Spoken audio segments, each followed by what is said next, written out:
Moving on to part 2 of this week's content, we're going to discuss cystic fibrosis. This should also be familiar to you from 317, but we'll be talking about some things you might not have learned in that course. So cystic fibrosis is a monogenic disorder.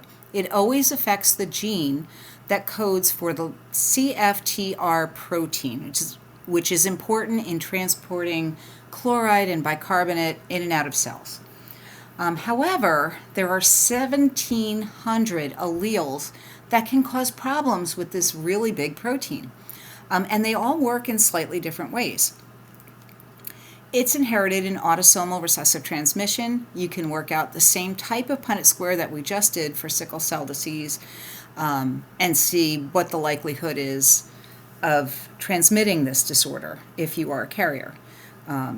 Incidence, it's about 1 in 3,000 live births among Caucasian Americans of Northern and Western European heritage, making it one of the more common genetic disorders.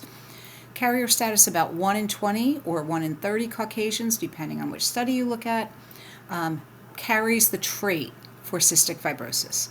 It occurs in other ethnicities, but less frequently. It tends to be rare in non-Caucasian people. It is still part of like a prenatal screening panel for genetic disorders. The standard of care is moving towards screening everybody for CF and sickle cell and some of those more common traits. Pathophysiology. So CFTR is a very large protein. It has sort of a 3D shape to form a channel so that chloride and bicarbonate ions can go across cell membranes. There are many, many mutations that can cause problems with that very large, complicated molecule. And the different mutations disrupt the functions to varying degrees. That's why you see some variability in cystic fibrosis. In the end, what you get is thick, sticky mucus because the chloride ions get stuck. And you see that in the epithelial cells of the lungs, pancreas, liver, salivary glands, testes, and in the cervix and vagina as well. It can cause fertility issues. In men, it will cause the development of the vas deferens to stop in fetal life because the pathway gets blocked. In women, thicker cervical mucus can make it more difficult for sperm to swim towards the ovum or penetrate the ovum, and nutritional imbalances from a lack of pancreatic enzymes can cause irregular ovulation. In the end, there is glandular atrophy and reduced organ function, particularly of the pancreas and the lungs. Sometimes what you'll get is a type of diabetes related to cystic fibrosis as well. So those are all things that can happen. Cystic fibrosis, by the way, used to be sort of a life-threatening disorder. I had a very good friend whose mother was one of the leading experts in it, and many of her patients would die before they got to the age of 13 or 14.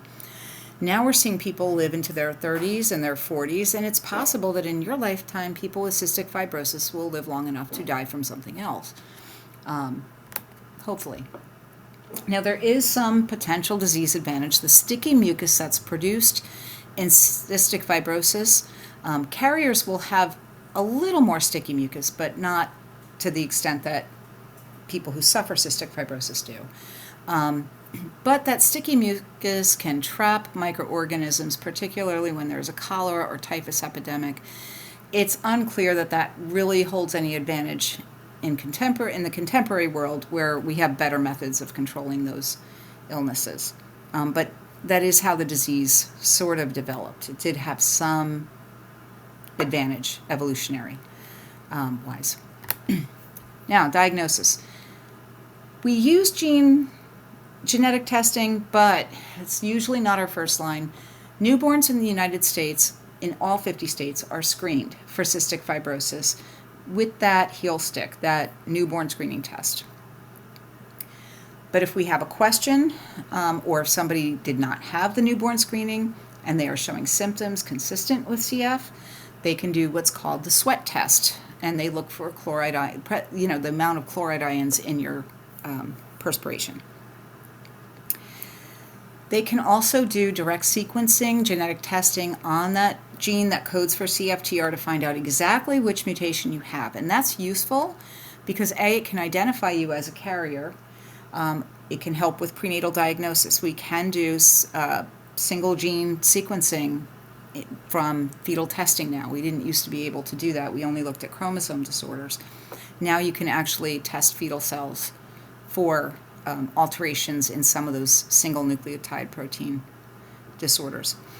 It helps predict potential disease severity. So, like I was saying, CFTR is a very large, very complex molecule with a lot of amino acids in a particular sequence. And there can be nonsense mutations, which causes the protein to not be manufactured at all. That would give you a more severe disease than somebody who had a protein protein processing problem, where the molecule is created in normal amounts, but the structure of it is slightly different. Those people might have some chloride transport, just not enough. So their symptoms would be less severe. It can also guide treatment. I'll show you that on the next slide, that you may have learned about supportive treatments we do that target the symptoms, but there are ways to target the actual root cause, which is the abnormal protein in some cases. So management, the first few bullet points on here are going to be very familiar to you from 317, chest PT to mobilize secretions and promote a patent airway.